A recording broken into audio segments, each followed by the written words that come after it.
बच्चों, welcome to नविक्सा academy. कैसे हो आप सब। आज हम स्टार्ट करने वाले हैं लेक्चर 4, क्योंकि हमने लेक्चर 3 पढ़ चुके थे। कल के लेक्चर में हमने पढ़ा था लेक्चर 3 में हमने क्या पढ़ा था। लेक्चर 3 में हमने पढ़ा था दांत के बारे में, जीभ के बारे में, ये सब कुछ हमने पढ़ा था। जीभ जैसा कि आप लोगों को जानते हैं आप लोग कि आपके सिलेबस से कट चुका है जीभ, लेकिन हमने थोड़ा सा बता दिया था आप लोगों को जीभ कहाँ पर होती है, कहाँ पर स्थित होती है, कैसे मतलब क्या उसका कार्य होता है। और दांत हमने पढ़ाया था, दांत के बारे में पूरा डिटेल में हमने पढ़ा था। दांत कितने प्रकार के होते हैं, क्या क्या उनके नाम होते हैं, कितनी जोड़ी पाई जाती है, उनके कार्य क्या होते हैं। ठीक है, आज हम पढ़ने वाले हैं लेक्चर 4 में ग्रसनी। आज हम पढ़ेंगे ग्रसनी, ग्रासनली, अमाशय, छोटी आंत, बड़ी आंत और मलाशय, गुदा। ठीक है, हम इतना आज के लेक्चर में अपने पढ़ने वाले हैं। तो ये लेक्चर बहुत ही छोटा और बहुत ही मजेदार होने वाला है, आप लोग पूरा लेक्चर जरूर देखिएगा। ठीक है, तो आज हम पढ़ेंगे ग्रसनी। ग्रसनी क्या होती है। ग्रसनी यानी कि जिससे हम सांस लेते हैं। ठीक है, जैसे ग्रसनी यानी कि गला जो होता है, ग्रसनी और ग्रासनली दोनों अलग अलग होते हैं। ठीक है, कभी कभी देखिए हम खाना खाते हैं तो हमारा जो भोजन होता है वो ग्रसनी से होकर के नहीं जाता है, वो यानी कि ग्रासनली से होकर जाता है। ठीक है, अगर हम खाना खा रहे हैं, खाना खाते खाते देखिए हम बात करते रहते हैं अगर, तो भोजन जो है हमें अटक जाता है, क्योंकि जो ब्रेन हमारा से समझ नहीं पाता है कि ग्रासनली को खोलना है या फिर ग्रसनी को, मतलब दोनों में से क्या।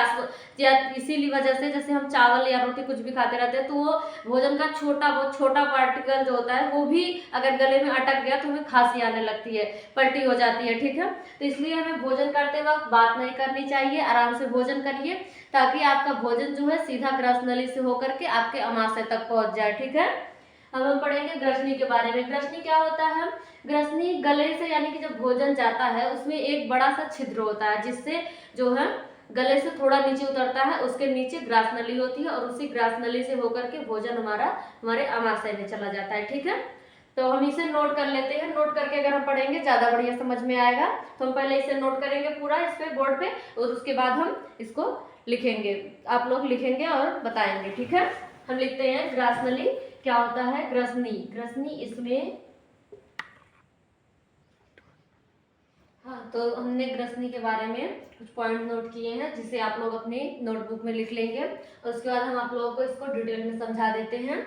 इसलिए हम लिख के समझा रहे हैं ताकि आप लोगों की वीडियो जो है वो बहुत बड़ी ना हो, ताकि आप लोग आसानी से उसे पढ़ सके और आसानी से समझ सके। एक टॉपिक, छोटा छोटा टॉपिक आसान लेक्चर में पढ़ेंगे, जैसे कि छोटे लेक्चर में पढ़ेंगे तो आप लोगों को आसानी होगी उसको समझने में। ठीक, हाँ, तो ग्रसनी जो है मुख गुहिका के अंदर एक बड़ा छिद्र होता है, इसे निगल द्वार या ग्यूलेट कहते हैं, यानी कि जो मुख होता है जिसमें भोजन जाता है और उसके अंदर जो है एक बड़ा छिद्र होता है, यानी कि एक नली होती है जिसे हम क्या कहते हैं, निगल द्वार कहते हैं, निगल द्वार या ग्यूलेट कहते हैं। ठीक है, इंग्लिश में से क्या कहते हैं, ग्यूलेट कहते हैं। और उसके बाद नेक्स्ट पॉइंट है हमारा, इसके द्वारा ग्रासनली ग्रसनी में खुलती है और इसके पास ही श्वासनली का एक छिद्र होता है जिसे ग्लॉटिस या घंटी द्वार कहते हैं। ठीक है, यानी कि जो क्या है, जो निगल द्वार है उसके द्वारा ही एक मतलब कि एक और नली खुलती है जिसे ग्रासनली हम कहते हैं। इसके द्वारा ही ग्रासनली ग्रसनी में खुलती है, यानी कि जो ग्रासनली होती है वो निगल द्वार के द्वारा ही ग्रसनी में खुलती है, जिससे जो है भोजन हमारा जो है ग्रासनली की सहायता से अमाशय में जाता है और अमाशय में जा करके उसका पाचन होता है वहां पर। ठीक है, ग्रसनी में खुलती है और इसके पास ही, इसके यानी कि पास में ही एक श्वास नली भी होती है, श्वास नली भी होती है जिसका छिद्र जो होता है, या फिर उसे घंटी द्वार कह सकते हैं हम, घंटी द्वार या फिर एक छिद्र होता है जो जिसको इंग्लिश में हम कहते हैं ग्लॉटिस, जो श्वास नली होती है उसे हम ग्लॉटिस कहते हैं या फिर घंटी द्वार कहते हैं इंग्लिश में। ठीक है, अब हम इसके आगे पढ़ेंगे। इसके सामने ऊपर एक मुलायम तालू लटका रहता है जिसे हम क्या कहते हैं, यूवला कहते हैं। ठीक है, इसके सामने यानी कि जो श्वास नली होती है और ग्रास नली होती है, इसके सामने ही ऊपर एक मुलायम तालू लटका रहता है, इस प्रकार होता है जैसे ऐसे एक ढक्कन की तरह होता है, जैसे इधर से खुलेगा। इसके पास ही एक श्वास नली होती है जिसके द्वारा जो है भोजन नली और श्वास नली में अंतर किया जाता है। ठीक है, जैसे कि जब भोजन हम करते हैं तो भोजन करते वक्त एक दरवाजा जो है बंद हो जाता है जो श्वास नली होती है, और जब हम भोजन कर लेते हैं तो सांस लेने के लिए श्वास नली खुल जाती है। ठीक है, ओके, तो जिसे हम क्या कहते हैं, युवला कहते हैं। ठीक, जिसे हम युवला कहते हैं। हाँ, तो हम पढ़ेंगे ग्रासनली के बारे में। अभी हमने पढ़ा है ग्रसनी के बारे में, ग्रसनी खत्म हुआ, अब हम पढ़ेंगे ग्रासनली के बारे में। ग्रासनली यानी कि भोजन नली, जिससे होकर के भोजन जो है हमारे अमाशय में जाता है और वहां पर उसका पाचन होता है। इसी ग्रास नली की मदद से ही जो हम भोजन करते हैं उसे निगल करके ग्रास नली की मदद से हम यहाँ पर जो अमाशय होता है हमारा उसमें ले जाते हैं, ठीक है, और वहां पर जा करके उसका पाचन शुरू होता है। ठीक, ये कितना मीटर लंबा होता है, यानी मीटर नहीं सेंटीमीटर में होता है। ये 25 सेंटीमीटर लंबी होती है, यानी कि 25 सेंटीमीटर के लगभग इतना तो आ ही जाएगा। 25 सेंटीमीटर यहाँ पर जितना स्पेस बचा हुआ हो सकता है इतना आ जाए। 25 सेंटीमीटर जो है 25 सेंटीमीटर लंबी होती है। आप लोग ये जरूर नोट करिएगा, क्योंकि इसको बोर्ड में आ जाता है अगर आपको दे दिया गया है पाचन का पूरा विवरण लिख करके और डायग्राम के साथ बनाने के लिए, तो आपको ये लिखना जरूरी होगा, जिससे आपके एग्जामिनर भी देखकर खुश होगा कितना लंबा होता है, कितना चौड़ा होता है, ये सब कुछ आप जरूर लिखेंगे। ठीक है, ये कितना होता है, ये 25 सेंटीमीटर लंबा होता है और ये श्वास नली के नीचे स्थित होता है, यानी कि जो ग्रास नली है हमारी वो श्वास नली के नीचे स्थित होती है। पहले श्वास नली होता है, उसके बाद ग्रास नली होता है। ठीक, यहाँ पर जो एक ढक्कन की तरह लगा रहता है जिसे हम यूवुला कहते हैं, अभी हमने ग्रसनी में पढ़ा है, जिसे हम यूवुला कहते हैं, वही उन दोनों को बांटता है, ग्रास नली और श्वास नली में, दोनों को अलग करता है। ठीक है, ये श्वास नली के नीचे स्थित होती है और ये जो ग्रास नली होती है ये डायफ्राम को भेद कर अमाशय में खुलती है, यानी कि जो हमारा डायफ्राम होता है इधर जो है डायफ्राम को, ये मतलब कि उसके अंदर से होकर के, डायफ्राम के अंदर से होकर के ये अमाशय में आकर के खुलती है। अमाशय जो हमारा उदर गुहा में स्थित होता है, एक डायफ्राम होता है, डायफ्राम जो होता है वो ऊपर होता है, उदर गुहा जो होता है वो नीचे की साइड होता है। उदर गुहा में स्थित जो अमाशय होता है उसमें आकर के ये ग्रास नली खुलती है। ठीक है, तो अब हम इसके बाद पढ़ेंगे अमाशय के बारे में। हाँ, तो अब हम पढ़ेंगे अमाशय। अमाशय यानी कि स्टमक। हमने यहाँ पर इसका डायग्राम बना दिया है, जैसे कि आप लोग देख रहे हैं। यहाँ पर जो है, यहाँ जैसे सबसे ऊपरी सिरा जो है ये ग्रास नली से यहीं पर जुड़ा होता है, जिससे इससे होकर के भोजन जो है हमारा अमाशय में आता है। ठीक है, तो हमने इसके बारे में कुछ पॉइंट्स लिखे हैं जिसे आप लोग नोट कर लेंगे। पहला पॉइंट है कि जे आकार का एक थैलेनुमा संरचना होती है, यानी कि जो हमारा अमाशय है वो अल्फाबेट्स का जो जे होता है, जे फॉर जग वाला जो जे होता है उसी के आकार का होता है। ठीक है, उसी के आकार की थैलेनुमा संरचना होती है, यानी कि थैलेनुमा बोले तो जैसे जो पॉलिथीन वगैरह होती है उसमें जैसे कुछ रखने लायक उसकी संरचना होती है। ठीक है, थैलेनुमा संरचना होती है। इसकी लंबाई जो है 25 से 30 सेंटीमीटर होती है तथा चौड़ाई जो है 7 से 10 सेंटीमीटर तक होती है। अमाशय की जो लंबाई होती है वो 25 से 30 सेंटीमीटर तक होती है और इसकी लंबाई लगभग 7 से 10 सेंटीमीटर तक होती है। ठीक, इसे आप लोग नोट कर लेंगे और इसे लर्न करने की कोशिश भी जरूर करें, क्योंकि ये मतलब कि अमाशय लगभग की पूछ ही लिया जाता है, बोर्ड के एग्जाम में बहुत बार पूछा गया। ठीक है, तो इसे आप लोग जरूर नोट करेंगे और याद भी इसे बार बार रिवाइज करेंगे, जिससे ये एग्जाम में भूले ही ना, बिल्कुल आपके जुबान पर रहे कि कैसे याद होता है ये पूरा। ठीक, इसकी लंबाई 25 से 30 सेंटीमीटर तक होती है तथा चौड़ाई 7 से 10 सेंटीमीटर तक होती है। किसकी लंबाई? अमाशय की लंबाई। ठीक है, ग्रास नली कर देना, ग्रास नली की लंबाई सिर्फ 25 सेंटीमीटर होती है। ठीक है, और इसकी लंबाई 25 से 30 सेंटीमीटर तक होती है और चौड़ाई 7 से 10 सेंटीमीटर तक होती है। और इसका ऊपरी सिरा ग्रास नली से जुड़ा होता है, जैसे कि हमने स्टार्टिंग में बताया कि इसका जो ऊपरी सिरा होता है, यानी कि अमाशय का जो ऊपरी सिरा होता है ये ग्रास नली से जुड़ा होता है, जिससे उसी ग्रास नली से होकर के भोजन अमाशय में आता है। ठीक है, ग्रास नली से जुड़ा रहता है। इसके 3 भाग होते हैं। जो हमारा स्टमक है ये 3 पार्ट्स में डिवाइड होता है। इसका मतलब कि तीनों पार्ट्स के क्या क्या काम होते हैं और इसके नाम क्या होते हैं। तो पहला नाम जो है वो है कार्डियक। जो अमाशय है उसका पहला नाम है कार्डियक और दूसरा नाम है फंडिक, तीसरा नाम है पाइलोरिक। ठीक है, आप लोग इसको भी जरूर नोट करिएगा। ये थोड़ा मतलब कि इससे आगे है, बोर्ड के एग्जाम में इतना तो नहीं दिया आपके सिलेबस में, लेकिन फिर भी अगर आप इसे पढ़ लेंगे आपको आसानी होगी समझने में कि है क्या असल चीज। ठीक है, कार्डियक जो होता है इसका काम होता है, इससे HCl निकलता है, यानी कि HCl यानी हाइड्रोक्लोरिक एसिड। हाइड्रोक्लोरिक एसिड जो होता है वो निकलता है और जो भोजन होता है उसे पचाने का काम करता है। ठीक है, इससे हाइड्रोक्लोरिक एसिड निकलता है जो भोजन को तोड़ता है या फिर पचाता है। ठीक, फंडिक जो होता है इसमें कांटेनुमा संरचना होती है जो भोजन को रोक कर रखती है, यानी कि इसका जो कार्य होता है, हम जैसे एक बार भोजन करते हैं तो लगभग 3 से 4 घंटे तो लगभग भोजन रहता है हमारे पेट में। ठीक है, तो उसका काम कौन करता है? 4 घंटे तक रोक कर रखने का काम जो करता है वो होता है फंडिक। इसमें एक कांटेनुमा संरचना होती है, जैसे कि ऐसे उंगली क्या करके मतलब ऐसे कहीं पर ऐसे बैठा हुआ रहता है, फिर उठा रहता है, फिर ऐसे रहता है, इस तरह से रहता है, जिससे भोजन जो होता है इसी में जाकर के फंस जाता है और 4 घंटे तक ये रहता है उसमें। धीरे धीरे HCl जो है उसे पचाता रहता है, धीरे धीरे पचाता है, यानी कि 4 घंटे लग जाते हैं। एक बार अगर अच्छे से खा करके पेट भर के खा लिया जाए तो भोजन 4 घंटे तक रहता है। इसका काम कौन करता है? फंडिक करता है। और भूख लगने पर ये ही चुभता भी है।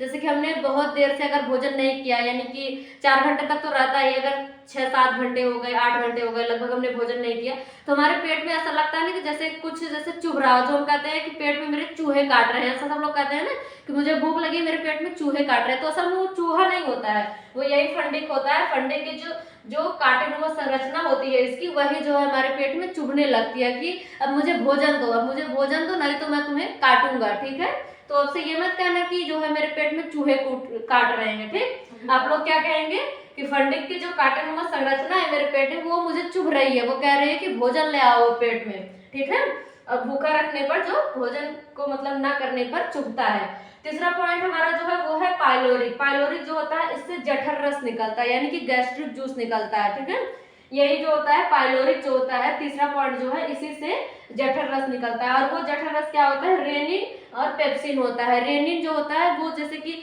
छोटे बच्चे जो होते हैं वो दूध पीते हैं, दूध पी करके वो उसमें मिलाते हैं, उससे जो है जब वो देखो पलटी करते हैं तो उनके पेट में दही बन जाता है, वो इसी के कारण बनता है, रेनिन की वजह से। ठीक है, और पेप्सिन, पेप्सिन जो होता है ये पेप्सिन प्रोटीन का कार्य करता है। ठीक है, ये प्रोटीन को बनाता है। तो इससे जठर रस जो होता है, गैस्ट्रिक जूस जो होता है, ये यही दोनों एंजाइम्स निकलते हैं, रेनिन और पेप्सिन। ठीक है, आप लोग इसे नोट कर लीजिए और अच्छे से पूरा लिख लीजिएगा ताकि आप लोग अच्छे से रिवाइज कर सके। ठीक, अब हम आगे पढ़ेंगे। आगे का हमारा टॉपिक है गैस्ट्रिक, वो हमारा आगे का टॉपिक है छोटी आंत। ठीक है, हाँ, तो अब हम पढ़ेंगे छोटी आंत के बारे में। ठीक है, छोटी आंत यानी कि स्मॉल इंटेस्टाइन। यहाँ पर हमने डायग्राम बना दिया है और यहाँ पर हमने उसके कुछ पॉइंट्स लिख दिए हैं। ठीक है, ये पॉइंट्स जो है वो आपके बोर्ड के एग्जाम के लिए बहुत ही जरूरी होते हैं। ठीक है, तो पहला पॉइंट है, ये 6 से 7 सेंटीमीटर लंबी होती है। जो छोटी आंत है हमारी वो लगभग 6 से 7 सेंटीमीटर लंबी होती है। ठीक है, कितनी लंबी होती है? 6 से 7 सेंटीमीटर, 7 मीटर लंबी होती है। ठीक है, 6 से 7 मीटर लंबी होती है, सॉरी सेंटीमीटर नहीं होती है, ये मीटर में लंबी होती है, क्योंकि छोटी आंत जो होती है वो बड़ी आंत के मतलब कि बीच में पूरी तरह मतलब कि कुंडलित नुमा पूरी तरह फैली होती है, हमारे स्टमक के पास में पूरे मतलब कि पूरे पेट पे वो ऐसे मतलब कि इस तरह से ऐसे ऐसे कुंडलित फॉर्म में वो बैठी रहती है, यानी कि इसे कुंडली मार के बैठ जाती है, पूरी जगह को अकेले ही कवर करके रखती है।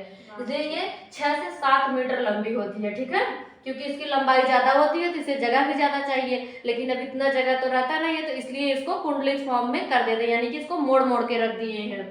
ठीक है, जिसने भी रखा है, भगवान ने या इंसान ने, जो भी आप लोग समझते हो भाई, साइंस की दुनिया में तो लोग भगवान को नहीं मानते हैं, ज्यादातर इंसान को मतलब कि वैज्ञानिक को ही बनाते हैं, मानते हैं। तो जिसने भी बनाया वो उसको कुंडलित फॉर्म में रख दिया है। ठीक है, लेकिन आप लोग भगवान को जरूर मानिएगा कि भगवान से बढ़कर कुछ होता नहीं है, सबसे पहले वही आते हैं, उसके बाद है सब कुछ। ठीक, ये उदर गुहा में कुंडलित अवस्था में पड़ी होती है। वही हमने बताया कि जैसे जो हमारा उदर गुहा होता है सबसे नीचे, वहीं पर ये कुंडलित फॉर्म में पड़ी होती है। ठीक है, कॉइल फॉर्म में ऐसे ऐसे मुड़ी रहती है, जैसे यहाँ पर देखिए हमने इसका स्ट्रक्चर बनाया होता है, ये ऐसे ऐसे ऐसे ऐसे करके रहती है। ठीक है, क्योंकि इसको जगह ज्यादा चाहिए होता है तो ये सीधा नहीं रह पाती है। ठीक है, इसकी भित्ति में आंतरिक ग्रंथियां होती हैं, जो इसकी दीवार होती है, यानी छोटी आंत की जो दीवार होती है उससे आंतरिक ग्रंथियां वहां पर होती हैं, जिससे आंतरिक रस निकलता है। क्या निकलता है? आंतरिक रस निकलता है। ठीक है, यानी कि आंत में जो रस होता है उसे हम आंतरिक रस कहते हैं, यानी कि आंत का रस कहते हैं। ठीक है, आंतरिक ग्रंथियां होती हैं, उससे आंतरिक रस निकलता है।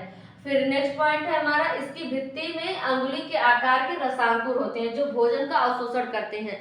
इसकी जो भित्ति होती है उसी में अंगुली के आकार के रसांकुर होते हैं, यानी कि विलाई होते हैं, जो भोजन का अवशोषण करते हैं। छोटी आंत में ही हमारे भोजन का अवशोषण हो जाता है, केवल पानी बचता है जो बड़ी आंत में आता है। ठीक है, वहां पर जल का अवशोषण होता है, और मतलब कि उसके बाद जल और जो वेस्ट पदार्थ होते हैं उसके बाद के जो पॉइंट होते हैं उसमें आ जाता है। ठीक है, यानी कि इसके जो भित्ति होती है उसमें अंगुली के आकार के रसांकुर होते हैं, जिसे हम इंग्लिश में विलाई बोलते हैं। ये भोजन का अवशोषण करते हैं। ठीक है, और इसके 3 भाग होते हैं, पहला होता है डेडुनम, दूसरा होता है जेजुनम, तीसरा होता है इलियम। तो हम इसे याद करने के लिए डीजे आई से याद कर लेंगे। किससे? डीजे आई। जैसे कि आप किसी सॉन्ग बोलता है ना कि डीजे डीजे डीजे राकेश ऐसे करके, तो आप लोग याद कर लेंगे डीजे आई, यानी कि डेडुनम, जेजुनम और इलियम। ठीक है, अब हम पढ़ाएंगे बड़ी आंत, बड़ी आंत के बारे में। अब इसको रख करके आप लोगों को बड़ी आंत के बारे में पूरा पढ़ाते हैं। हाँ, तो अब हम पढ़ेंगे बड़ी आंत के बारे में। बड़ी आंत यानी कि लार्ज इंटेस्टाइन। हमारा यहाँ पर डायग्राम है लार्ज इंटेस्टाइन का, और यहाँ पर हमने उसके कुछ पॉइंट लिखे हुए हैं। ठीक है, डायग्राम आप लोग अच्छे से देख लीजिए। इस तरह से होकर के ऐसे ऐसे आकर के फिर ये यहाँ पर गुदा द्वार में खुलता है। इसकी लंबाई जो है 1.5 मीटर होती है। लार्ज इंटेस्टाइन की जो लंबाई होती है वो 1.5 मीटर की होती है। यह अधिक चौड़ा होता है, यानी कि जो छोटी आंत होती है उसकी अपेक्षा में ये चौड़ाई में अधिक होती है। ठीक है, छोटी आंत जो होती है वो लंबाई में अधिक होती है। वो कितनी लंबी होती है? लगभग छोटी आंत जो होती है हमारी कितनी लंबी होती है? आप लोग बताइएगा। अभी हमने बताया था आप लोगों को, ये लगभग 6 से 7 मीटर लंबी होती है। कितनी होती है? 6 से 7 मीटर लंबी होती है। ठीक है, और इसकी लंबाई कितनी होती है? 1.5 मीटर लंबी होती है। ये होती तो बड़ी आंत है, लेकिन इसकी लंबाई कम होती है, इसकी चौड़ाई अधिक होती है छोटी आंत की अपेक्षा में। ठीक है, कितनी होती है? 1 से 1.5 यानी कि 1.5 मीटर लंबी होती है, अधिक चौड़ी होती है। उसके बाद इसका एक सिरा एक बंद नली में खुलता है, जिसे अपेंडिक्स कहते हैं। यानी कि यहाँ से छोटी आंत यहाँ पर आकर के खुलती है। आप लोग देख लीजिए डायग्राम, यहाँ पर आकर के छोटी आंत यहाँ पर खुलती है। उसके बाद इसका एक सिरा जो है वो नीचे की ओर यानी कि एक बंद नली में खुलता है। यहाँ पर ये नली जो है बंद हो गई है, जिसे हम क्या कहते हैं? अपेंडिक्स। अपेंडिक्स होता तो है मनुष्य में, लेकिन अब उसका काम नहीं है। जिसका काम होता था घास फूस को पचाने का कार्य, तो अब वो उसका जो है काम खत्म हो चुका है। वो शरीर में रहता तो है, लेकिन वो काम नहीं करता है। इसका एक सिरा जो है नीचे की ओर आकर के एक बंद नली में खुलता है, और उसका दूसरा सिरा जो होता है वो उसका दूसरा सिरा एक 3 इंच चौड़ी नली होती है, जो ऊपर यानी कि जो दूसरी थैली जो होती है, थैली में संरचना होती है, उसको ऊपर की तरफ उठाती है और फिर नीचे होकर के समानांतर हो जाती है, यानी कि फिर नीचे एक लाइन में आ जाती है। ठीक, उसको क्या कहते हैं? कॉलन कहते हैं। उसे कॉलन कहते हैं। जो कॉलन वो है जो बड़ी आंत का पार्ट होता है। पहला पार्ट जो है वो है सीकम, दूसरा है कॉलन, तीसरा है रेक्टम। सीकम जो होता है वो छोटी आंत आकर के इसी में खुलती है। छोटी आंत आकर के उसी सीकम में खुलती है। ठीक है, सीकम यहाँ पर हो जाता है, कॉलन यहाँ पर होता है, जो इसको ऊपर की ओर उठाता है और फिर ऊपर की ओर उठा करके फिर नीचे होकर के वो समानांतर हो जाता है। ठीक है, ये दोनों हो गया सीकम और कॉलन। तीसरा जो होता है लास्ट पॉइंट, इसका जो लास्ट भाग होता है वो होता है रेक्टम। अब रेक्टम का क्या कार्य है? देखिए, थैले के दूसरी ओर एक 3 इंच चौड़ी नली होती है, जिसे हम कॉलन कहते हैं, और जो निकलने के बाद गुहा को ऊपर की ओर उठाती है और उसके बाद फिर नीचे आकर के समानांतर हो जाती है। फिर आकर के ये मलाशय में खुलती है। मलाशय यानी कि यहाँ पर होता है, जिसे हम क्या कहते हैं? रेक्टम कहते हैं इंग्लिश में। इसके जो 3 पार्ट्स होते हैं उनमें से एक पार्ट है रेक्टम। रेक्टम यानी कि मलाशय, जहां पर आकर के ये बड़ी आंत जो होती है वहां पे आकर के खुलती है। ठीक, इसके जो पॉइंट है यहाँ पर हमने सब कुछ नोट करवा दिया। अब हमारा पॉइंट बचा हुआ है मलाशय के बारे में हम थोड़ा सा पढ़ेंगे। अब इसे आप लोग नोट कर लीजिए, उसके बाद हम इसे रफ करके आप लोगों को बताते हैं मलाशय क्या है और गुदा क्या है। ठीक है, और गुदा क्या है, चलिए लिखिए। हाँ, तो अब हम पढ़ेंगे मलाशय के बारे में। हमारा छोटी आंत, बड़ी आंत ये सब कुछ हो चुका है। अब हमारा 2 ही पॉइंट बचा हुआ है, मलाशय और गुदा, जिसे हमने यहाँ पर नोट कर लिया है। उसके बाद हम आप लोगों को इसको बता देते हैं। यह बड़ी आंत का ही अंतिम भाग होता है। जो मलाशय होता है यानी कि रेक्टम जो होता है, ये बड़ी आंत का ही एक भाग होता है, जिसे उसका जो पार्ट है यानी कि कॉलन, सीकम और रेक्टम वही होता है ये मलाशय। ये बड़ी आंत का ही अंतिम भाग होता है, एकदम लास्ट वाला पार्ट जो होता है वही होता है। इसकी लंबाई लगभग 7 से 8 इंच लंबी होती है। जो मलाशय होती है इसकी लंबाई जो है लगभग 7 से 8 इंच लंबी होती है। यहाँ भोजन से केवल जल का अवशोषण होता है, यानी कि यहाँ पर जो बड़ी यहाँ मलाशय जो होता है, बड़ी आंत से जो भोजन आता है, मतलब कि पच करके थोड़ा बहुत, यहाँ पर भोजन से केवल जल का अवशोषण होता है। केवल जल को ले लिया जाता है और उसके बाद और जो यहाँ अपच भोजन होता है उसे विष्ठा के रूप में बाहर निकाल देते हैं। यानी कि केवल जल को लेकर के जो वेस्ट पदार्थ होते हैं उसे यहाँ से बाहर निकाल दिया जाता है। ठीक है, तो हमारा ये मलाशय हो गया। अब हमारा एक पॉइंट है गुदा यानी कि एनस। मलाशय का अंतिम भाग छल्लेदार मांसपेशियों का बना होता है, यानी कि मलाशय का जो अंतिम भाग होता है वो छल्लेदार होता है और मांसपेशियों का बना होता है। उसे हम क्या कहते हैं? गुदा कहते हैं। ठीक है, इसके बाहर खुलने वाले छिद्र को गुदा द्वार कहते हैं, यानी कि मलाशय के जो बाहर खुलता है जो छिद्र होता है उसे हम क्या कहते हैं? गुदा द्वार कहते हैं। तो यहीं पर हमारा पाचन तंत्र जो है वो खत्म हुआ। पाचन तंत्र के बारे में हमने सब कुछ बता दिया है जितना आप लोगों के बोर्ड के एग्जाम के लिए जरूरी है। अगर आप लोगों को कुछ भी ऐसा लगे कि जो छूट रहा है या फिर जो आप लोगों को और पढ़ना चाहिए सिलेबस में ना होते हुए भी, तो आप लोग मुझे कमेंट में जरूर बताएंगे। मैं आप लोगों को उसके लिए अलग से लेक्चर बना दूंगी और उसे आप लोग देख लीजिएगा। ठीक है, थैंक यू। आप लोग को इसी से खत्म करते हैं। कल हम आपको अगला लेक्चर पढ़ाएंगे, लेक्चर 5। ठीक, बाय।